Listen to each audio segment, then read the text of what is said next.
Saya dulu di Al-Azhar ada bacaan wajib tahun 1 2 juz, tahun 2 2 juz, tahun 3 2 juz, tahun 4 2 juz. Jadi S1 8 juz. Kalau tidak lulus maka tidak selesai LC. Jadi kami menghafal itu dulu, sebelum subuh dihafal 1 halaman. Nanti dalam sholat sunat diulang. Waktu masuk masjid sholat qobliyah, ayatnya yaitu yang setengah halaman itu. Rakaat 1 diulang, rakaat kedua diulang, nanti selesai sholat diulang. Nanti sore setelah asar distorkan ke guru, biasanya syekh di masjid. Habis itu setelah hafal paling lancar lagi ditulis di kertas, karena nanti ujian ada ulangan hafalan dengan tulisan. Nah, ini tentang masalah cara menghafal yang kami pakai dulu. Berhasil Pak Ustadz, ngapalnya berhasil, mempertahankannya susah. Pulang bawa 8 juz, baru di airport sudah hilang 2 juz. Menengok Pragawati pramugari, lututnya terbuka 2, 1 lutut 1 juz. Bagaimana cara istiqomah dalam hijrah Pak Ustadz? Adik-adikku yang muda-muda, kalau sudah hijrah jangan sendirian, karena serigala akan menerkam kambing yang lepas dari jamaah. Maka cara menyelamatkannya, alaikum bil jamaah. Ada jamaah FPI yang perkasa, yang berotot, gabungkan diri, daftar. Kalau kurus macam saya jangan, patah nanti. Saya ikut jamaah remaja masjid aja lah Pak Ustadz. Ikut. Saya ikut jamaah memanah, karena katanya olahraga sunnah. Memanah berkuda. Oh, memanah mahal, berkuda mahal. Yang murah, kita kan dekat sungai, berenang gratis. Yang anak-anak muda libido seksual, nafsunya banyak, berenang hilang nafsunya. Apalagi kalau terjun dari atas sungai, orangnya hilang sekalian. Apa hukum nikah tanpa restu orang tua karena beda usia? Pertama, orang tua itu mesti dipahamkan tentang pernikahan. Aku ini manusia, takut hawa nafsuku tak terkendali, aku harus nikah. Tapi kau harus punya pribadian dulu nak. Mobil pribadi, rumah pribadi, kebun pribadi, ruko pribadi. Tak ada gunanya kalau aku berzina. Cari orang lain yang bisa memahamkan orang tua. Mungkin ada ustadz favorit dia, mungkin ada habib yang didengar cakapnya, mungkin ada tokoh masyarakat, keluarga, tokoh adat Melayu yang bisa ngomongnya masuk ke hatinya. Bahasanya bahasa kita, tapi pakai lidah orang lain. Jangan pernah lawan orang tua. Bagaimana cara qada salat Jumat? Salat Jumat diganti dengan salat zuhur. Tapi jangan gara-gara ceramah saya malam ini nanti Jumat kosong. Kemana jamaah? Kata Ustadz cukup salat zuhur aja. Mana tahu dia tertinggal, mana tahu dia macam-macam ada hal tak diinginkan, menggantinya zuhur bukan Jumat. Apa hukum kalau hari Jumat lupa sujud tilawah? Nama ayatnya sajadah, nama sujudnya tilawah. Alif lam mim tanzil. Kalau dibaca sunnah, andai tidak dibaca tidak apa-apa, karena dia bukan rukun, bukan syarif, bukan syarat, bukan wajib, tapi dia sunnah. Terima kasih, mau kasih dari Puas, penggemar Ustadz Abdul Somad Smart. Saya senang suami saya kerja serabutan. Saya seorang suami yang kerja serabutan, istri PNS. Beruntung dong. Bagaimana cara menyikapi istri yang sering membantah perkataan suami? Apakah saya belum sempurna membimbing istri? Apakah memang istri merasa lebih hebat? Perempuan, jangan kau merasa lebih hebat dari suamimu walaupun dia serabutan kau PNS, karena orang menghormatimu karena kau punya suami. Coba kalau yang serabutan ini mati, pasti namamu berubah. Janda, godain kita dong. Maka orang hormat karena kau punya suami. Bagaimana orang mau menghormati suamimu kalau kau tak hormat? Adik-adikmu akan menyepelekan dia, orang tuamu akan menjatuhkan harta martabatnya karena kau tidak menghormati dia. Andai di tengah keluargamu mereka menyepelekan, sayang sekali kamu ya, kamu PNS, suamimu serabutan, jangan kau rendahkan suamiku. Bagaimanapun juga dia adalah tulang rusukku. Dia adalah orang yang selama ini melindungiku. Katakan begitu. Ini jangan sampai kita menjatuhkan. Kalau sampai istri menjatuhkan suami, maka dia jatuh dalam golongan nusyuz, perempuan durhaka. Nauzubillah. Perbaiki hubungan. Kami jemaah dari kota Pagar Alam, semoga Ustadz diberi kemudahan untuk datang ke kota kami. Buka pagarnya, datang saya.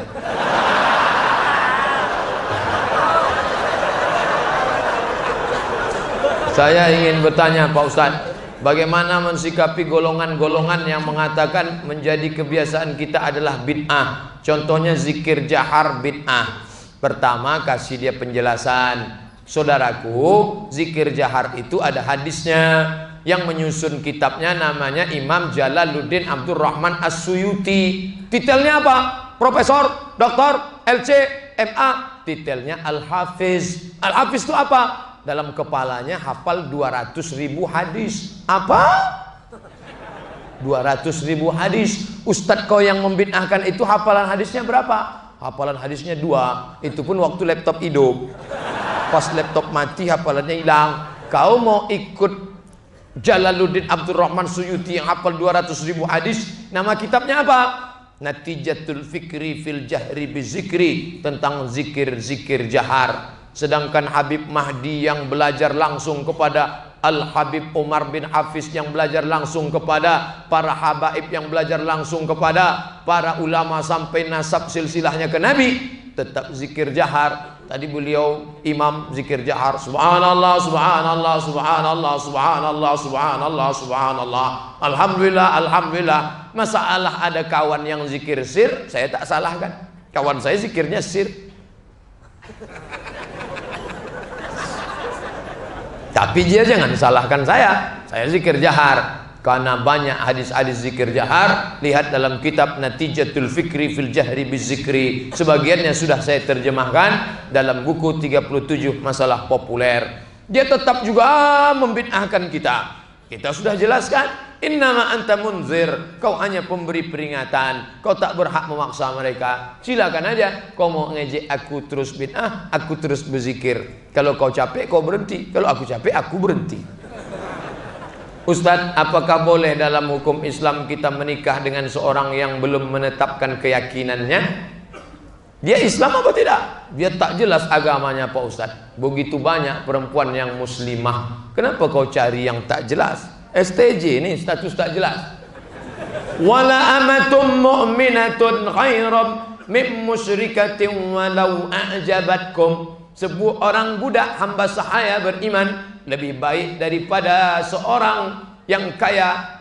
A'jabatkum, a'jab, ajib, menakjubkan, amazing, tapi dia tak beriman, maka tetapkan keyakinan dia. Adinda, kalau kau mau aku pinang, kau tetapkan keyakinanmu. Kau Islam apa tidak? Aku Islam, bersyahadat. Ku pinang kau dengan bismillah. Nikahlah sama dia. Pak Ustadz, saya ingin bertanya. Katanya balita meninggal masuk surga, akan memberi syafaat pada orang tuanya. Jika orang tuanya tak pernah sholat, gimana? Apakah masih diberi syafaat juga?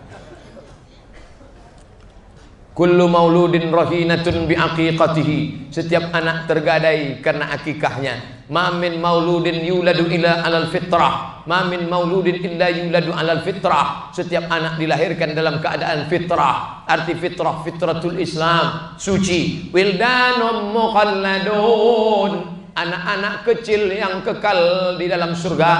Lalu kemudian anak kecil ini disuruh masuk surga. Udkhulu, masuklah kalian. Lalu kata anak kecil ini, kami mau masuk surga ya Allah, kalau orang tua kami ikut bersama kami ya Allah. Bukan anak itu melawan Allah, tapi hadis itu menceritakan bagaimana keutamaan orang tuanya sabar menerima kematian anak, tetap istiqomah beribadah. Adapun orang tuanya setelah anaknya meninggal menjadi pecandu narkoba, pezina, perampok, penyamun, lanun, hantu belau, maka orang tua itu tetap masuk transit.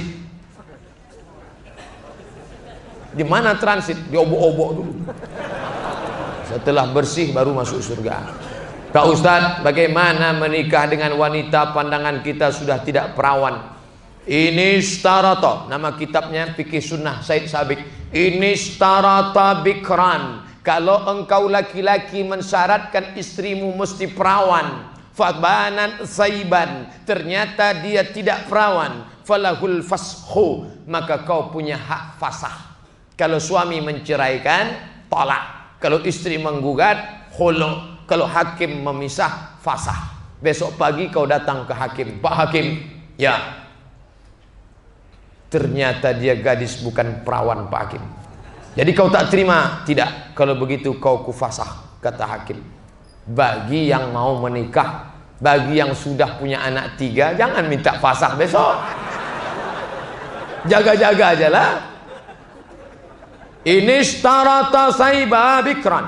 Kalau anak lajang mensyaratkan istrinya perawan, fabanat saiban, ternyata setelah nikah ketahuan tidak perawan, falahul fashu, maka dia punya hak fasah. Tapi ternyata setelah gadis tadi meneteskan air mata, aku bang dulu pun terpaksa karena aku bla bla bla bla bla. Apa kata dia? Tak usah kau pikirkan Adinda, apalah arti sebuah keperawanan. Tapi biasanya di sinetron-sinetron.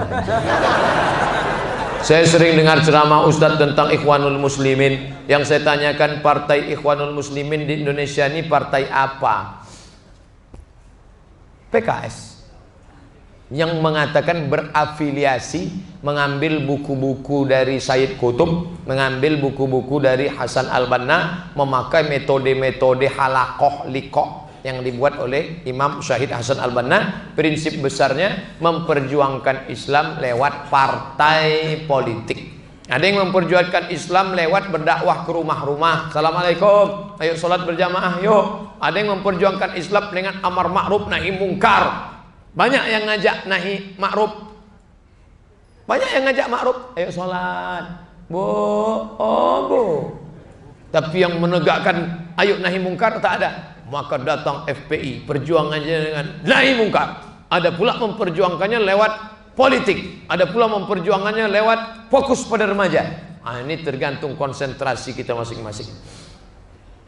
Apakah gaji pegawai negeri hasil profesi sehingga kena wajib zakat profesi bila tidak cukup nisab dan haulnya? Ya. Selama ini saya tahu zakat itu dikenakan pada harta yang telah disimpan selama 1 tahun saja. Pertanyaan saya, apakah wajib zakat profesi itu sikapnya berlebihan karena harus dikeluarkan tiap bulan? Orang yang mengatakan zakat profesi tidak pakai haul, dia kutip pendapat Syekh Yusuf Qardawi dalam kitab fikih zakat, sudah diterjemahkan ke bahasa Indonesia. Karena dalam hadis tentang haul itu ada seorang periwayat yang dhaif. Kalau dhaif maka tak bisa dipakai. Itu dalil Syekh Qardawi. Adapun orang yang mengatakan walaupun saya pakai haul tapi saya keluarkan duluan, itu namanya bab ta'jiluz zakah qabla awaniha. Boleh mengeluarkan zakat sebelum sampai timing waktunya.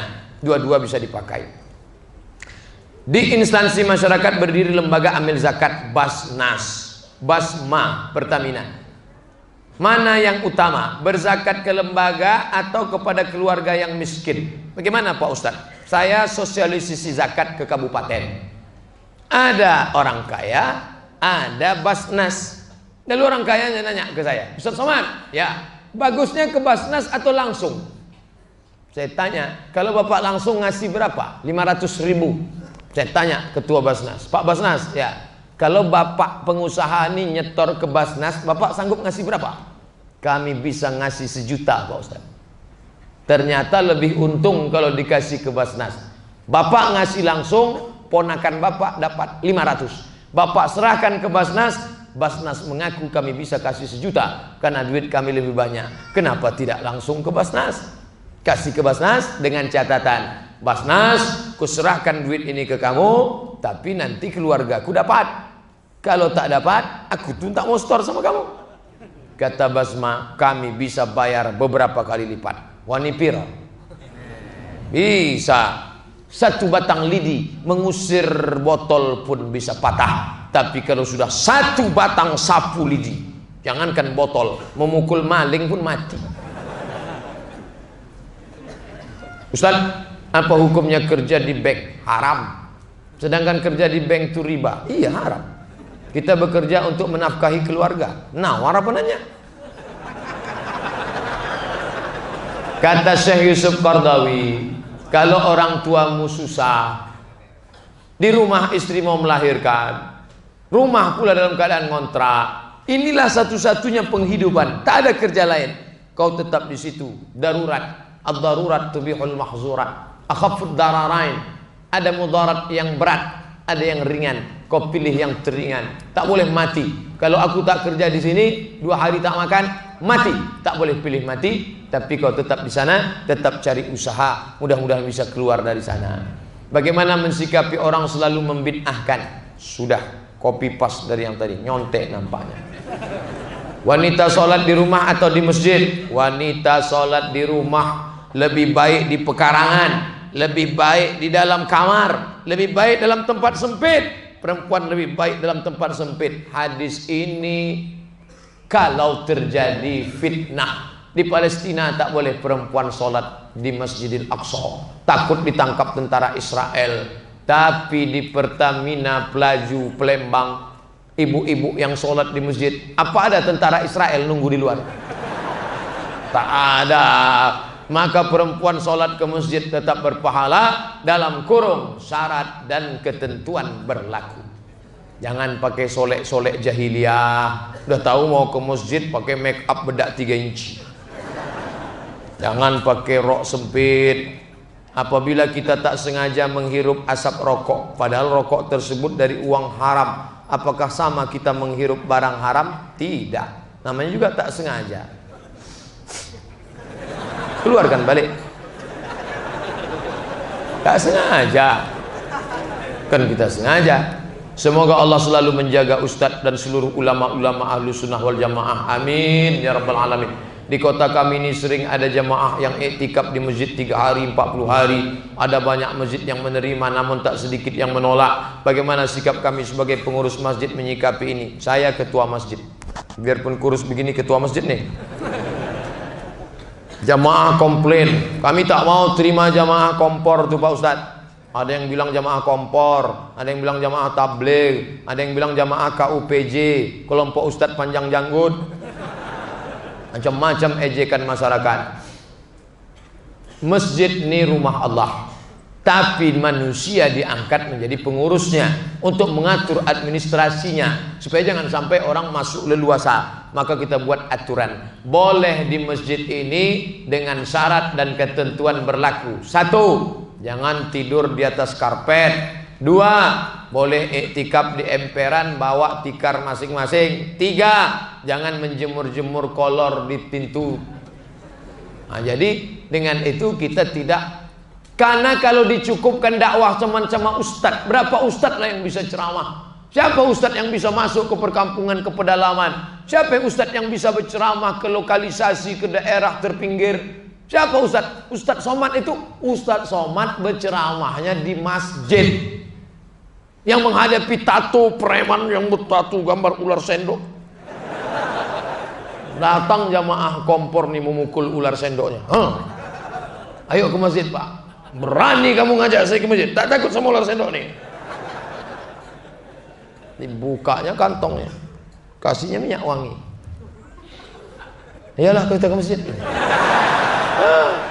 Setelah preman-preman tadi ke masjid, yang bertato, yang gondrong, yang metal ke masjid, barulah datang Abdul Somad. Assalamualaikum warahmatullahi. Disangka orang yang masuk surga itu Abdul Somad, padahal yang masuk surga nun di belakang sana, yang bukan LCMA, yang tak pernah di Kairo, tapi dia sudah membawa hidayah, memasukkan orang ke jalan Allah. Abdul Somad menceramahi orang yang sudah di jalan Allah. Ini bukan dakwah. Yang dakwah itu adalah dari jalan setan ke jalan Allah. Itu baru dakwah. Abdul Somad menceramahi orang sudah masuk masjid.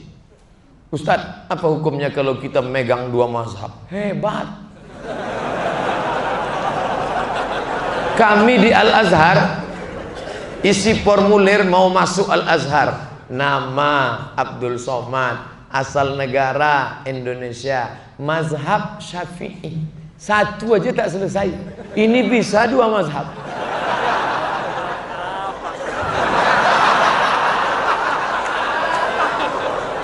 Pak Ustadz, pertanyaan saya, bolehkah zakat mal harta diberikan untuk memberangkatkan saudara kita pergi umrah? Pergi umrah itu bagi orang mampu. Bagi yang tak mampu bagaimana?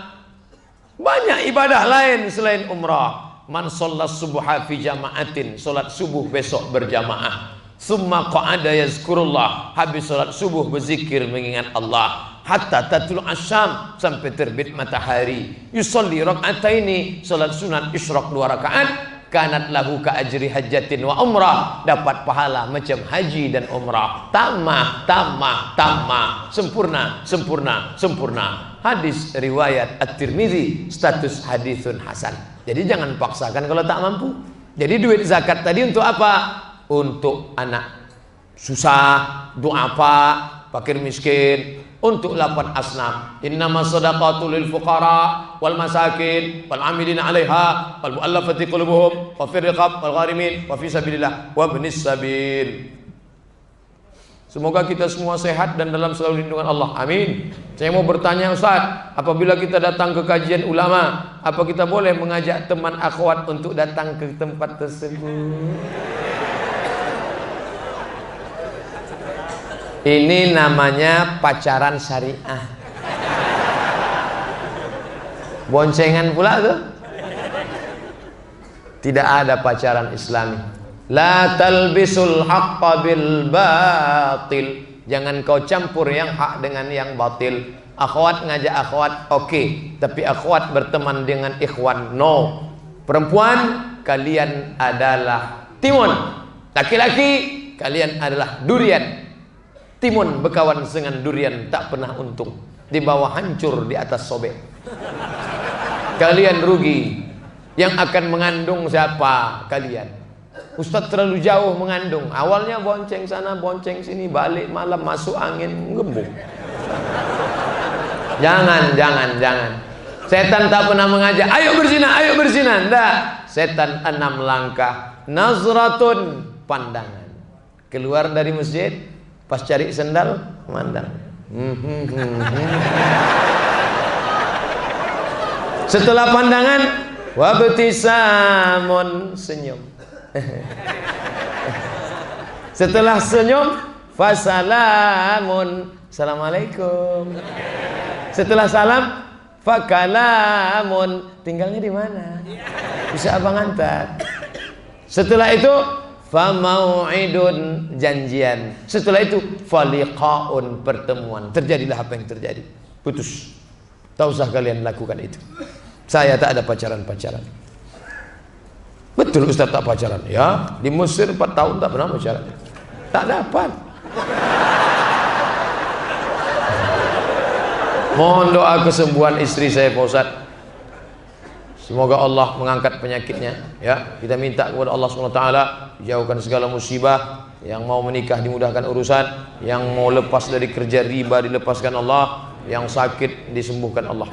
Assalamualaikum Ustaz, saya mempertanyakan bagaimana hukumnya mengetahui di tengah-tengah kita Palembang banyak yang berkedok PPUT di mana dalamnya terdapat praktek. Apa hukumnya bagi kami mengetahui sebagai warga? La ta'murunna bil ma'ruf, ajak orang buat mungkar, wala tanhauna 'anil munkar, ajak orang buat baik, larang orang buat mungkar. La yusikanna ayyab'atsakumullahu 'alaikum iqaban, aku khawatir nanti didatangkan Allah hukuman. Summa tad'u lahu, lalu kalian berdoa, ya Allah angkat musibah ini ya Allah, tapi Allah tak mengangkat.